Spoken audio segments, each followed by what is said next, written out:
Halo semuanya, selamat datang di podcast refleksi kami. Hari ini kita mau ngobrol santai tapi penuh makna tentang webinar keren yang baru aja kita ikutin bareng Dr. Melvi, dosen dari Universitas Negeri Surabaya.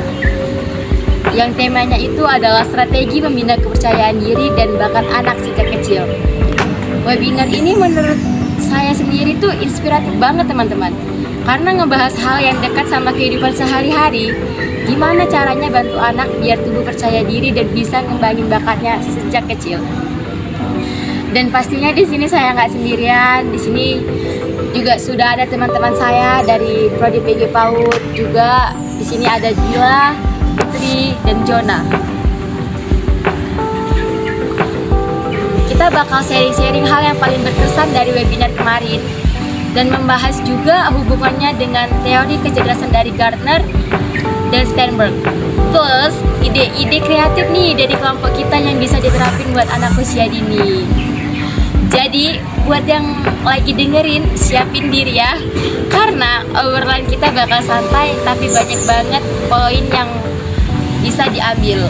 Yuk langsung aja kita mulai, let's go. Jadi sebelum kita masuk ke poin-poin yang akan kita bahas, di sini Nurul mau nanya nih sama teman-teman. Di sini kenapa sih teman-teman tuh memilih prodi PG PAUD?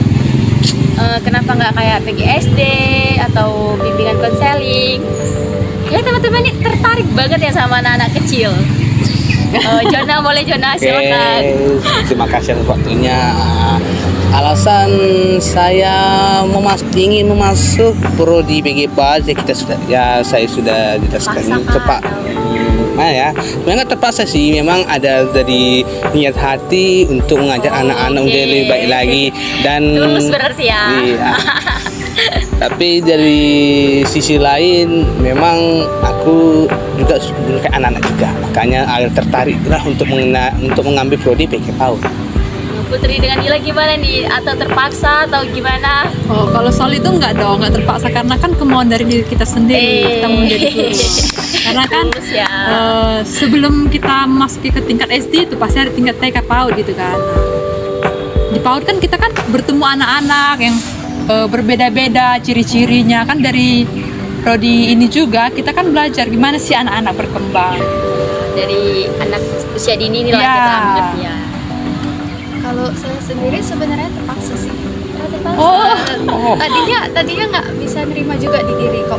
Bisa masuk ini, cuman namanya udah terlanjur masuk juga. Ya mau nggak mau dijalani, nikmati, udah sampai kesini. Berarti sudah mulai bisa menerima ya? Iya. Oke. Inilah motivasi dari teman-teman dari PG PAUD yang sudah mulai menerima untuk di prodi PG PAUD ini.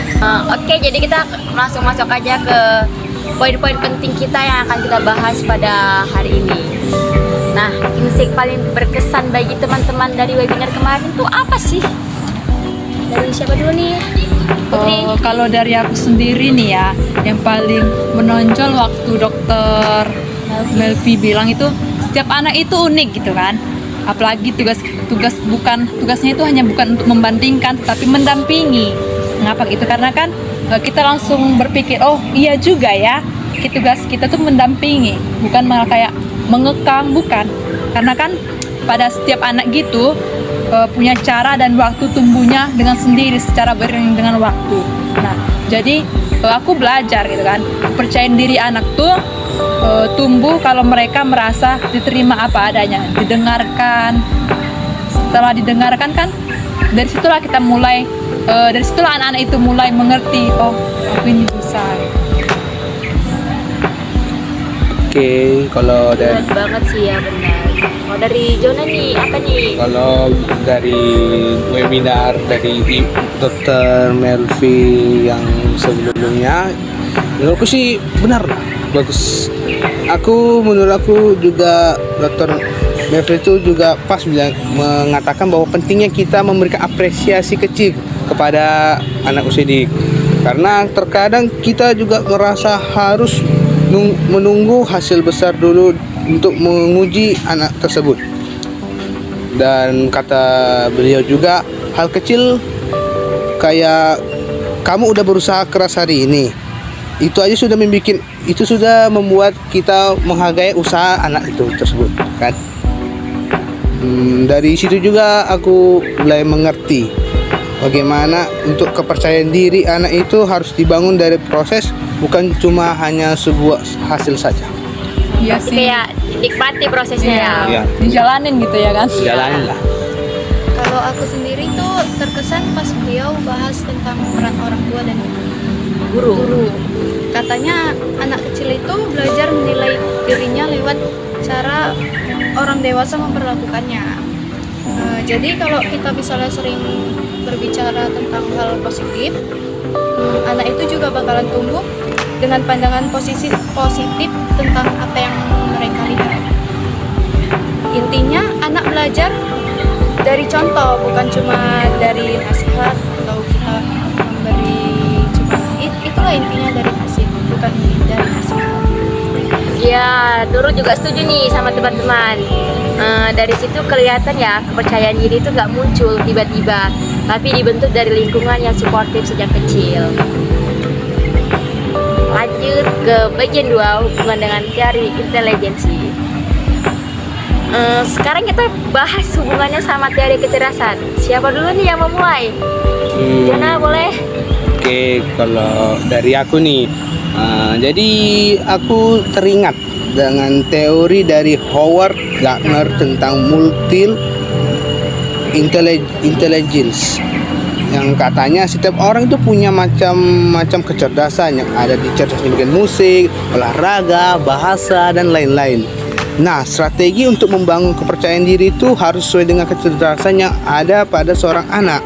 Misalnya, jika ada seorang anak menyukai musik, jangan kita paksa dia untuk jago bermatematika, kan itu kan sangat melenceng minatnya itu.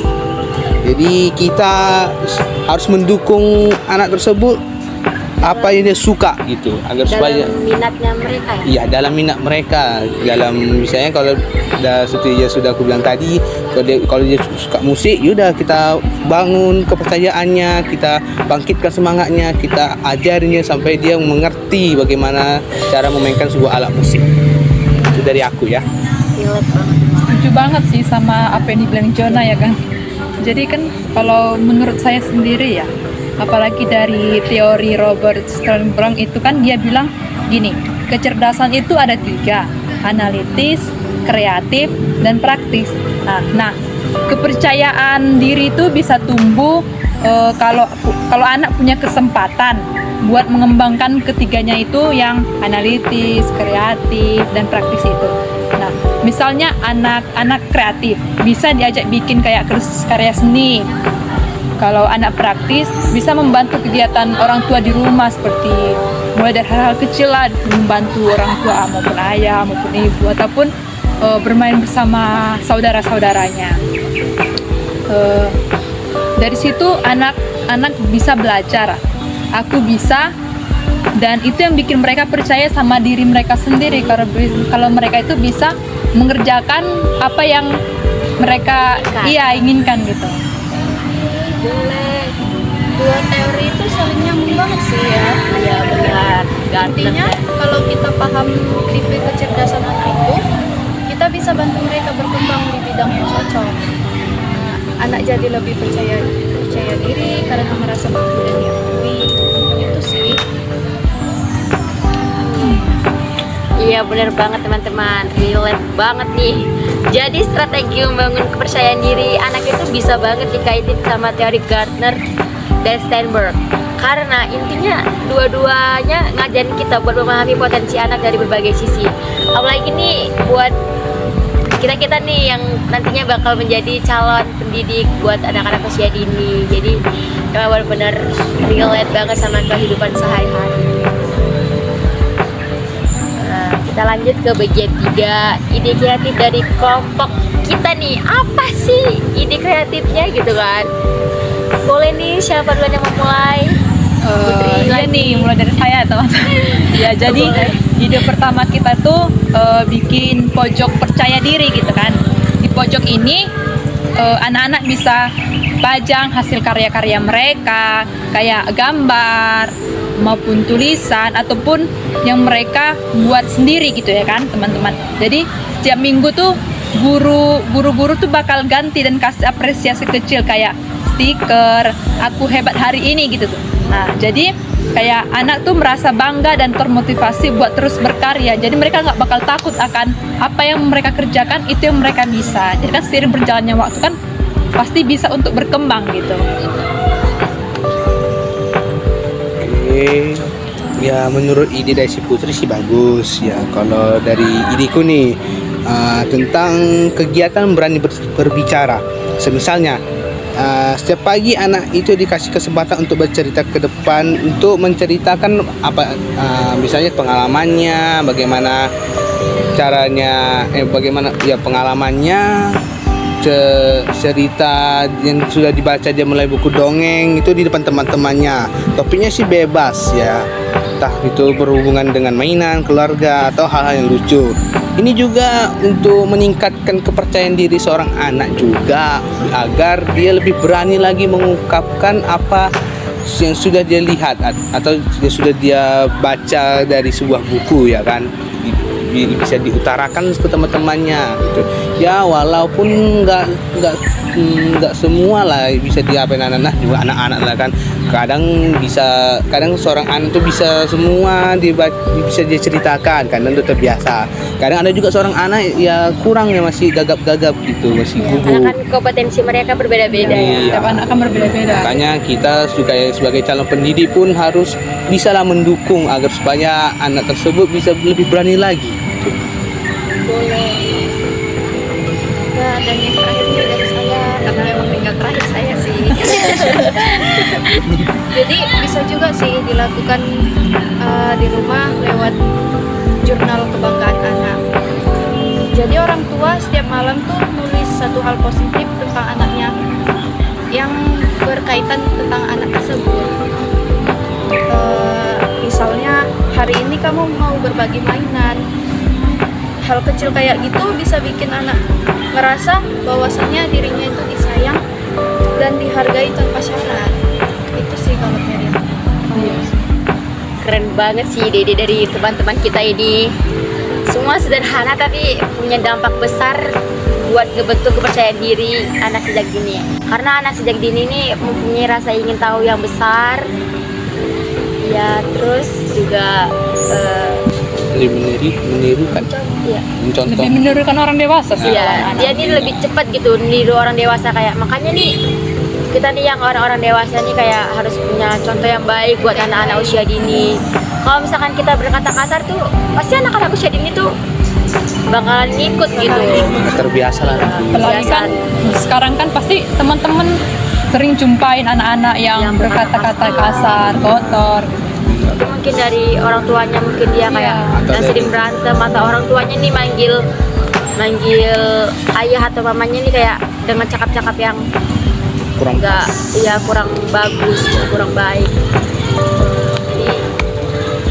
Jadi kasih contoh lah yang baik ke anak-anak usia dini agar mereka juga bisa menjadi penerus-penerus yang lebih baik lagi daripada ya, penerus yang lebih baik lagi dari kami, dari hari ini, dari kita ini gitu. Karena kan lagi Indonesia bakalan menuju Indonesia Emas 2045. Jadi kesimpulannya dari webinar Dr. Melvi kemarin, kita belajar bahwa setiap anak itu unik. Mereka nggak perlu dibanding-bandingin, tapi butuh didukung dan diapresiasi.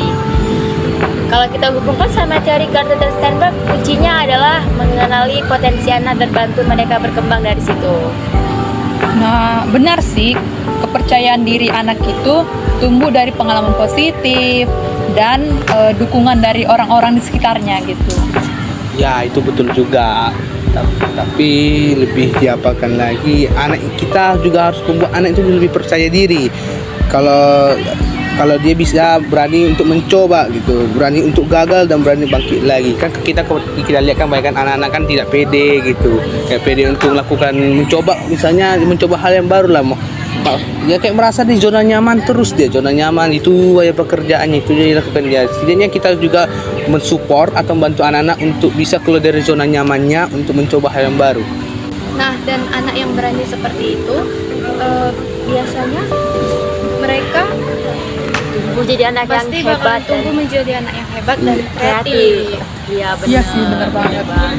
Harus Oke, sekian podcast kami hari ini. Tapi sebelum ditutup nih, Nurul sendiri pengen nanya nih sama teman-teman. Ada nggak sih motivasi dari teman-teman buat disampaikan kepada pendengar podcast kita hari ini? sebelum aku Siapa nih yang mau mewakilkan buat motivasi untuk para pendengar podcast kita hari ini? Jona boleh. Oke, ya menurut hanya sedikit sih motivasi yang bisa saya utarakan untuk pendengar-pendengar podcast ini. Ya, motivasi dari aku, janganlah takut untuk mencoba, karena kita tidak tahu bagaimana hasilnya jika kita sudah mencoba. Ada lagi yang ingin menambahkan? Tidak ada. Dari saya Oh, nih. ada nih Oh, Putri. Oke. Buat pendengar maupun buat Oke, semua orang, mau itu pendidik, mau itu orang tua, mari gitu kan, kita bersama-sama mendampingi anak-anak, bukan malah memaksa. Nah, kalau dari aku nih, namanya yang sudah kita bahas tadi kan, kalau anak kecil itu bakalan mencontoh perilakunya di orang dewasa. Nah, jadi motivasinya itu berikanlah contoh yang baik kepada anak, karena bakalan berdampak untuk mereka dan kita nantinya bakalan bagaimana. Nah, dari obrolan kita hari ini ada banyak banget hal yang bisa kita ambil dari webinar Dr. Melvi kemarin. Kita jadi makin sadar kalau setiap anak itu unik, dan tugas kita sebagai pendidik atau calon pendidik bukan buat membandingkan, tapi buat mendampingi dan menghargai proses mereka. Dengan ngerti teori kecerdasan dari Gardner dan Steinberg, kita juga bisa lihat bahwa setiap anak punya cara sendiri buat jadi hebat. Tinggal gimana kita bantu mereka biar lebih percaya diri dan berani nunjukin kemampuannya. Dan lewat ide-ide kecil yang tadi kita bahas, kayak pojok percaya diri atau jurnal kebanggaan anak, semoga bisa jadi inspirasi buat diterapin di kelas atau di rumah. Karena hal sederhana aja bisa punya dampak besar kalau dilakukan dengan konsisten dan tulus. Jadi saya Nurul Fariningsi sebagai host. Saya Dilan Amadini. Saya Putri Revalina Simanulan. Dan saya Jonas Sipayung. Makasih banget udah dengerin podcast refleksi kami hari ini. Semoga cerita dan hasil refleksi kami bisa jadi pengingat buat kita semua kalau anak-anak itu hebat asal kita mau percaya dan mendukung mereka sejak kecil. Sampai ketemu lagi di podcast berikutnya, dan ya sampai jumpa. Dadah.